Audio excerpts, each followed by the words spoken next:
I've always believed there's nothing in this world stronger than a father's love for his child. It's the kind of bond that shapes who you are, quiet, unshakable, unconditional. But I learned something the hard way. Sometimes, love can blind you to the truth.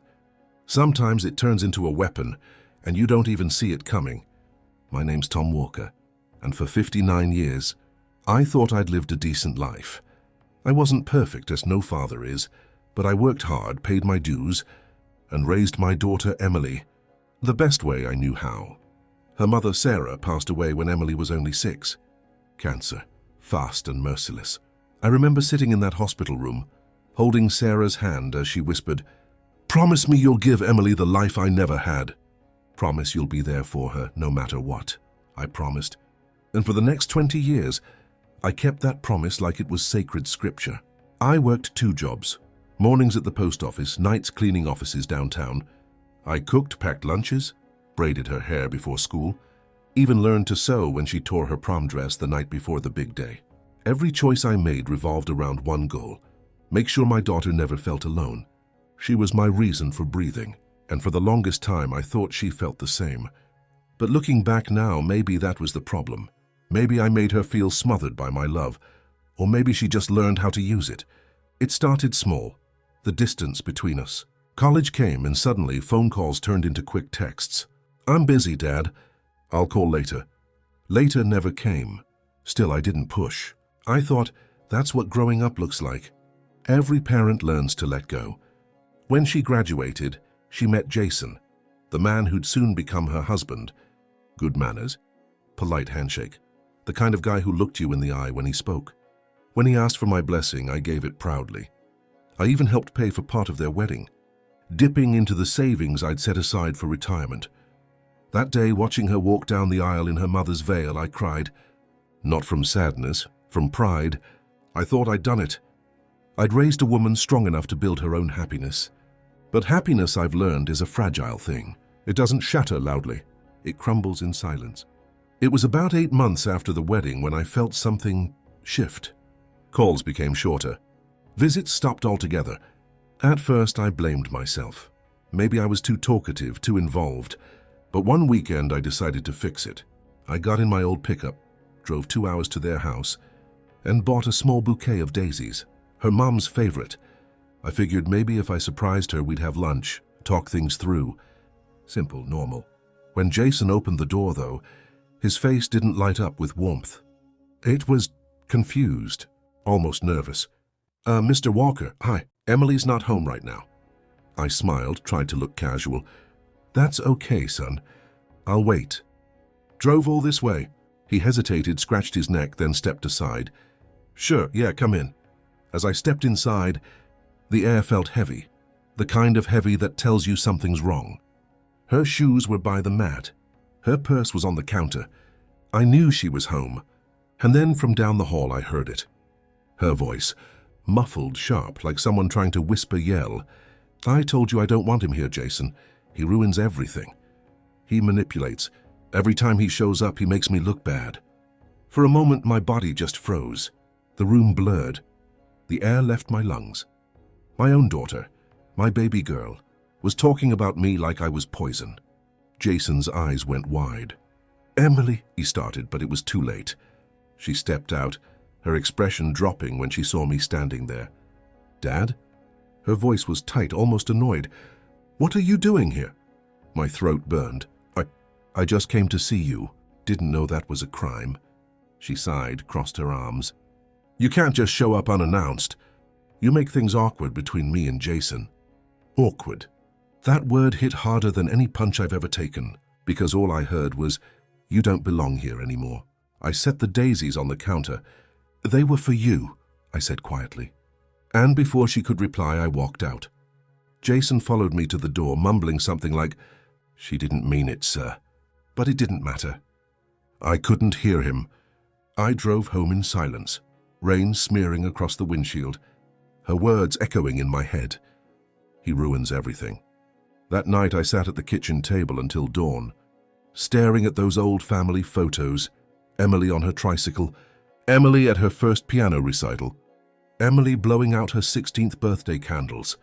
I kept asking myself, when did love turn into burden? And for the first time, I wondered if maybe I'd failed her, or if she'd just learned how to make me blame myself for everything. I didn't sleep that night. I must have made 3 cups of coffee and left all of them half finished on the table. Every time I closed my eyes, I saw her face, the way she looked at me like I was some inconvenience she couldn't wait to get rid of. It's strange. You spend your life trying to protect someone, and one day you realize they've built a wall around you, and you don't even have the key anymore.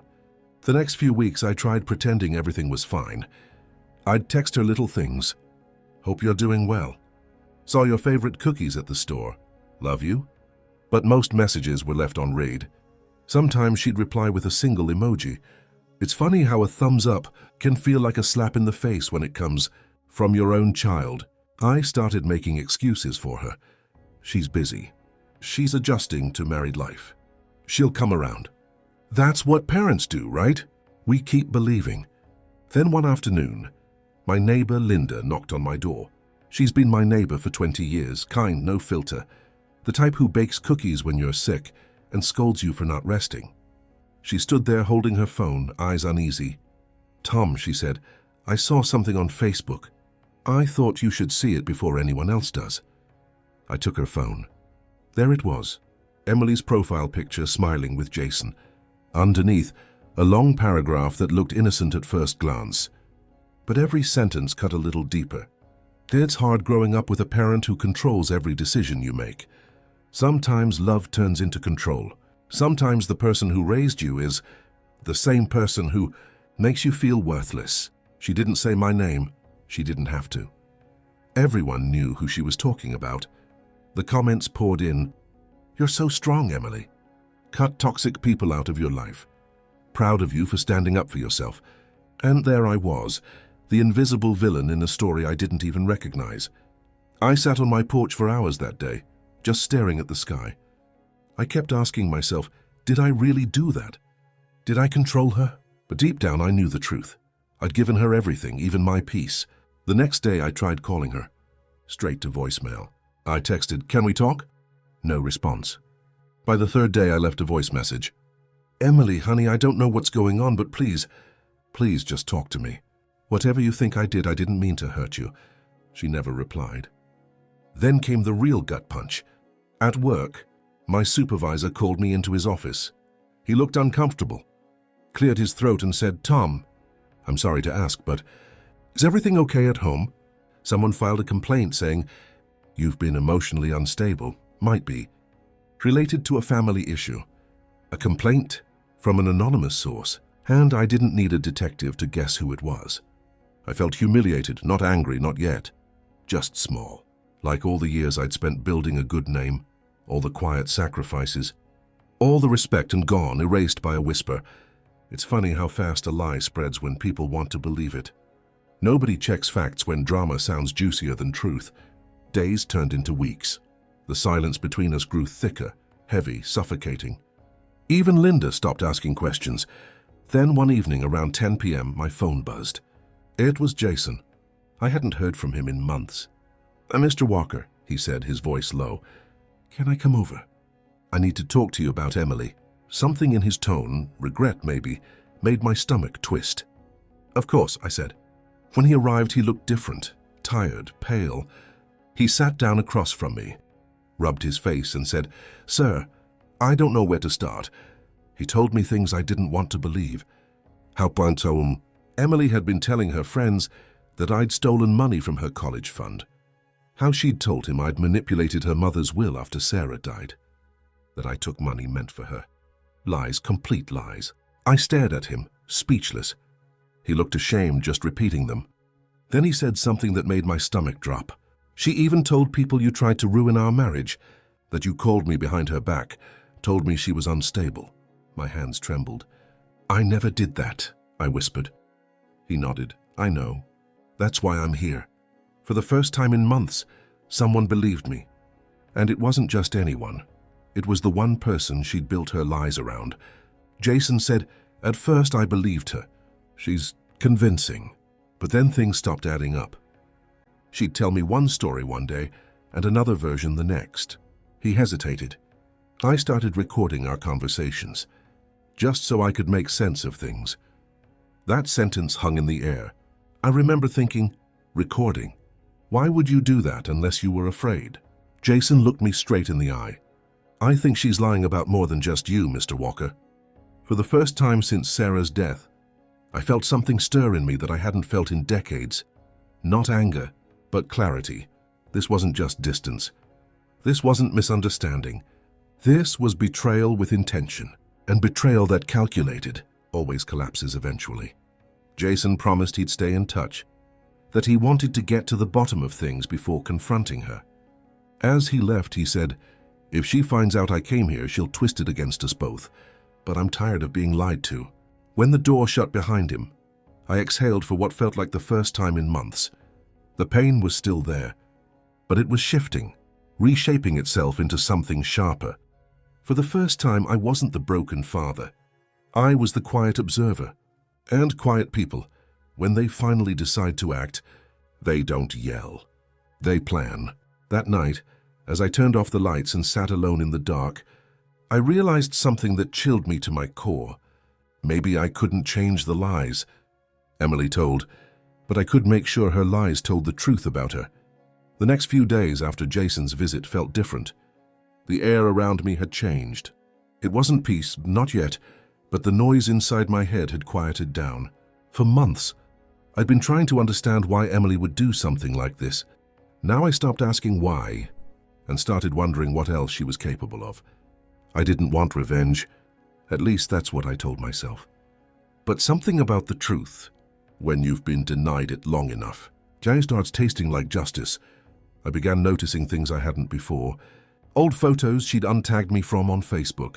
Family memories erased like they were stains. It was as if she'd rewritten her life to make me disappear from it. I'd click through her profile, scrolling past carefully posed pictures, Emily laughing with friends, brunch dates, anniversary posts, all captioned with words about healing, and breaking free from toxicity. It felt like watching a stranger play my daughter's role. Then one morning, Jason called again. He sounded uneasy. "Mr. Walker, do you have a few minutes? I found something you need to hear." He came by that evening carrying a small USB drive. He plugged it into my laptop and opened a few audio files. The first one started mid-argument. Emily's voice sharp, cutting. "You think you can control me the way my father did? You're just like him. You don't get it, Jason. I need people to see that I'm better than him." The second recording was quieter. Jason asked, "Why did you tell people he stole from you?" And she laughed, a sound that didn't belong to the girl I raised. "Because it gets sympathy. People love a tragic backstory. And besides, who's going to believe him? He's old, alone, easy target." I paused the recording halfway through. My hands were shaking. I couldn't decide what hurt more, her words or how casual they sounded, like she'd practiced them 100 times before. Jason said softly, "There's more. You should hear it all." But I couldn't, not yet. I just stared at the computer screen and whispered, "She used my love as her weapon." That's when something shifted in me. Not anger, not vengeance, just calculation. I realized that Emily's lies weren't accidents. They were architecture. She built stories layer by layer until the truth couldn't breathe. But buildings made of lies have weak foundations. They crumble under their own weight. Jason asked, "What do we do now?" And I said quietly, "We don't do anything, not yet. Lies destroy themselves when you give them enough space." He frowned. "So we just wait?" "Exactly," I said. "We wait and we listen." That became our plan, a quiet, careful one. Jason kept recording conversations, not to trap her, but to protect himself from more false accusations. And me? I started documenting everything. Every text, every old message, every date I'd transferred money to her account, proof of the years I'd supported her. I made copies of everything and stored them neatly in a binder labeled, "Just in case." It felt obsessive at first, but it also felt like taking back control of my own story. There's something oddly powerful about silence. When people lie about you, the instinct is to shout the truth, to defend yourself, to clear your name. But shouting just makes noise. Silence, though. Silence makes people curious, and curiosity eventually leads them to the truth. I stopped reaching out to Emily altogether. No calls, no texts, nothing. And within 2 weeks, she broke the silence first. A short message popped up on my phone. "Dad, I heard Jason's been visiting you. What are you telling him?" I stared at that text for a long time before replying. "Nothing, sweetheart. Just catching up." No argument. No defense. Just quiet. I knew that would get under her skin, more than any confrontation ever could. Some nights, though, guilt crept in. I'd sit on the porch, holding an old photo of her in her high school graduation gown, and wonder if I'd failed as a father. If maybe, by always trying to protect her, I'd made her incapable of facing the real world without bending it in her favor. Was this really about revenge, or was it about proving I wasn't the villain she'd made me out to be? I'd whisper into the night, "I'm sorry. Emily, I wish I knew where I went wrong." But apologies can't fix people who thrive on fiction. They only feed them. Then one afternoon, Jason called again, this time his voice steady. "Mr. Walker, she's doing it again. She told her friends I cheated on her. She's trying to build a case before she files for divorce." I sighed. "You have proof?" He chuckled darkly. "I have everything, and I think it's time someone finally saw who she really is." For the first time, I didn't stop him. I didn't say, "She's my daughter, go easy on her." Because I finally understood something painful but true. Protecting her wasn't love anymore. It was enabling. Jason said, "When the time comes, will you stand by me?" I thought about it. About Sarah's dying wish, about all the birthdays, the scraped knees, the bedtime stories, and then I said quietly but firmly, "I'll stand by the truth. That's all I can promise." That night, I took the binder from my desk, opened it, and flipped through every page, every piece of evidence, every proof of love twisted into lies. At the end, I added one final sheet of paper, a letter addressed to Emily. It began, "My dear daughter, someday you'll realize the truth doesn't need to scream. It waits, and when it arrives, it never leaves." I sealed the letter in an envelope and placed it on my desk. Not to send. Just to remind myself I wasn't chasing revenge. I was preparing for justice. And justice, when it comes quietly, hits the loudest. It was early spring when everything started to unravel. The kind of season where the world wakes up, flowers bloom, birds return, but inside me, something colder was growing. The silence between me and Emily had stretched for weeks, and honestly, I'd accepted it. But silence. It has a strange way of preparing you for noise. Jason called one evening, voice calm but serious. "Mr. Walker," he said, "it's happening." She filed. "Filed what?" I asked, though I already knew. "Divorce. She's accusing me of emotional abuse. Said I've been mentally manipulating her, the same way her father used to." I closed my eyes, exhaled slowly. There it was again. My name weaponized in a war I never started. Jason continued, "I'm not scared anymore. I've got every recording, every message. I've already talked to my lawyer." He hesitated. "But there's one more thing. The court's requested witness statements. She listed you." "Me?" I asked, stunned. "Yes, she claims you'll back her story, that you've seen me mistreat her." For a moment, the world tilted. It wasn't enough for her to lie about me. Now she wanted to use me to make her lies stronger. That night, I didn't feel anger. Just stillness, like the kind that comes right before lightning strikes. I sat at my desk looking at that binder, the one labeled "just in case." The evidence, the receipts, the timeline, all of it sitting there quietly waiting. And for the first time, I opened my laptop and sent Jason an email. "You have my support. Let's make sure the truth is heard." It wasn't revenge anymore. It was self-preservation. The court date came 3 weeks later. Small-town courthouse, beige walls, that faint smell of stale paper and nerves. Emily walked in wearing a soft blue dress, the kind her mother used to love. For a second, I almost saw the little girl I'd raised. Then she met my eyes and looked away. Jason's lawyer started calmly. He played a few clips, short recordings from Jason's phone. At first, the judge looked bored, but then one of the audios played something unmistakable. Emily's voice. Clear, confident, cruel. "If I make Jason look dangerous, everyone will pity me. It's not hard, I just have to cry." People eat that up. A murmur rippled through the courtroom. The judge raised his eyebrows. Jason's lawyer paused the playback. "Your Honor, that's my client's wife, admitting to fabricating claims of emotional abuse. Emily's lawyer stammered, trying to interject, but Jason's side wasn't done. Clip after clip played, her admitting to twisting stories, laughing about online sympathy and, yes, mocking me. Dad's too gullible to fight back. He'll stay quiet like he always does. Each word chipped away at the image she'd built. By the fourth recording, she wasn't crying anymore. She was trembling. Her lawyer tried to object, but the judge raised a hand. Let him continue. And then came the final recording, the one Jason said he almost didn't want to play. It was Emily talking to a friend on speakerphone. If people think Jason's abusive, I can file for divorce, take sympathy, maybe even get some settlement money. Once that's done, I'll fix things with Dad. Say I was healing from trauma. He'll forgive me like always. You could hear the friend's awkward laugh. Emily's voice followed. He's predictable. He always forgives. That's why I'll never lose. And in that silence after the clip ended, I swear you could hear a pin drop. She looked at me then, not with anger, not even with shame. Just shock, like she'd seen a ghost she didn't expect to show up. The judge cleared his throat.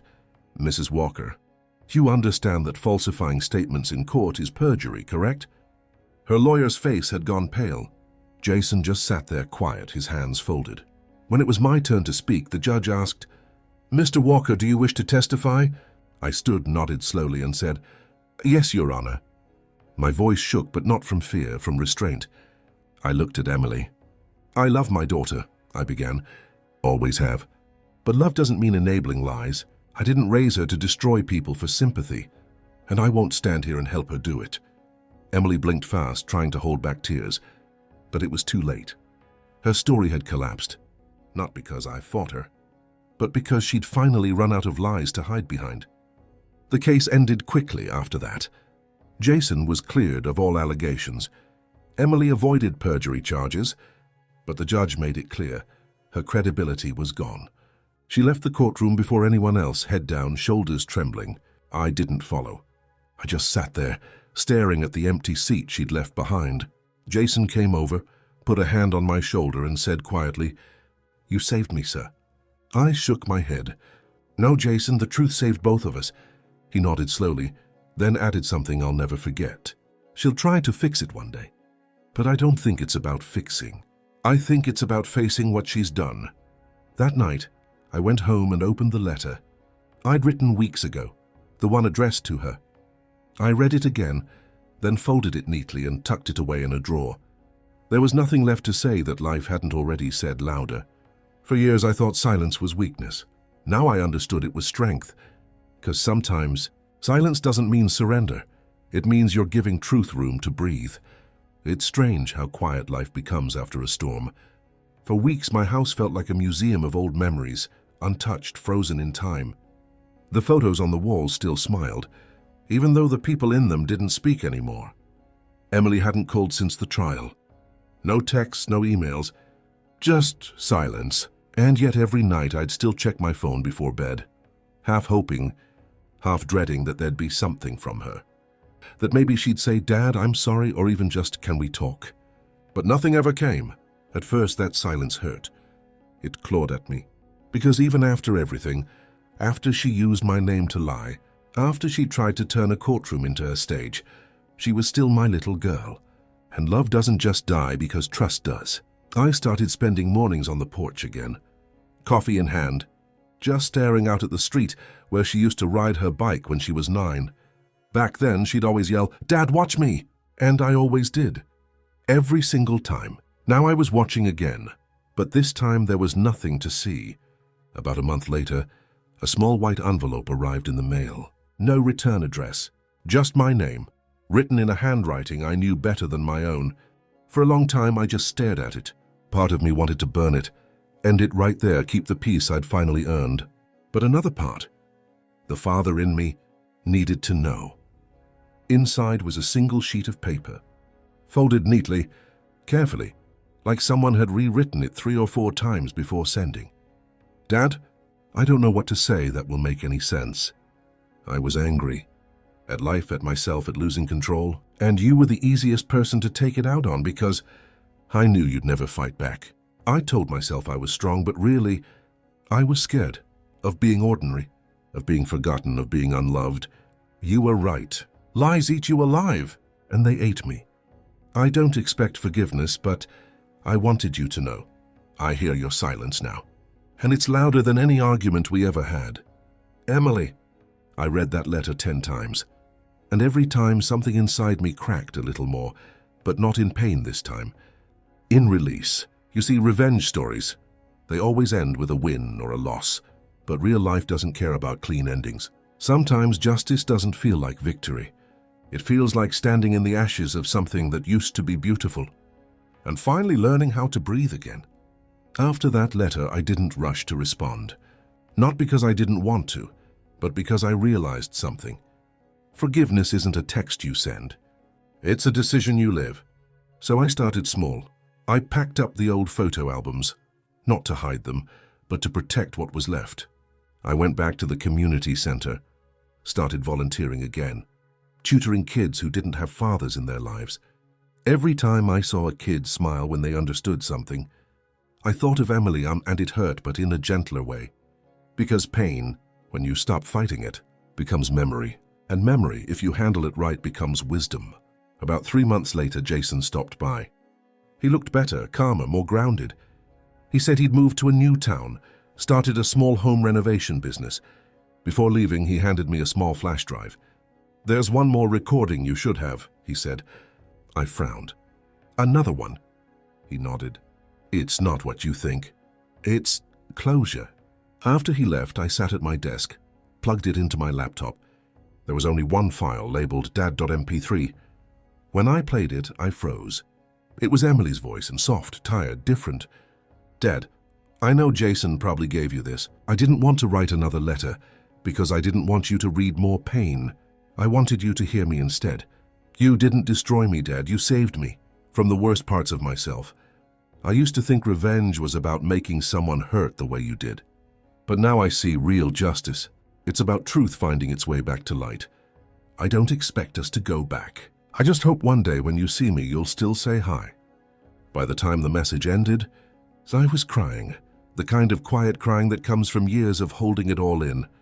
I didn't know where she was, but I knew she was alive, and maybe, just maybe, learning. People ask me sometimes how I stayed so calm through it all. The betrayal, the humiliation, the courtroom. The truth is, I didn't.